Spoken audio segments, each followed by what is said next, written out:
நான் தாண்டி ஓனர்.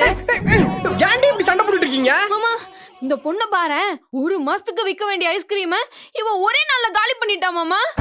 காசு கேட்டா கொடுக்க மாட்டேங்கிறா மாமா. எத்தனை பேர் இந்த மாதிரி கிளம்பி வந்திருக்கீங்க? நான் மட்டும் தாண்டி கிளம்பி வந்திருக்கேன். இது வாயம் பாத்தியா மாமா? என்னைய டீ போட்டு பேசுற நீ? உனக்கு எவ்வளவு தைரியம் டி? எவனமா கையறி நல்லா பாருடி, இவள யாருன்னு தெரியல. ஏய் தீபிடி, என் சித்தப்பா பொண்ணு. ஏய் தீபி, என்னடி இப்படி வளர்ந்துட்ட? ஏய் மாமா, முன்னாடியே சொல்லிருக்கலாம்ல. நான் தான் சொன்னேனே இந்த கடையோட ஓனர்னு. ஆமா ஆமா, நீ தான் இந்த கடையோட ஓனர். மாமா பேசாம ஷாலினி ஸ்டோர்ஸ்ன்ற போர்டை தூக்கிட்டு தீபி ஸ்டோர்ஸ்னு மாத்திடலாம். மாத்திடலாம். அப்புறம் இன்னொரு முக்கியமான விஷயம், இதுக்கப்புறம் எங்க அண்ணன் மேல கை வைக்கிற வேலை எல்லாம் வச்சுக்காதீங்க. இன்னையில இருந்து உங்களுக்கு நாத்தனார் கொடுமை ஸ்டார்ட். அப்படி போடா அருவாள. ரொம்ப சந்தோஷப்படாத, இனிமே நான் தான் உன்ன அடிப்பேன். சரி சரி, ஏதாவது சாப்பிடுறியா? இன்னொரு ஐஸ்கிரீம் கிடைக்குமா? மறுபடியும் ஐஸ்கிரீமா?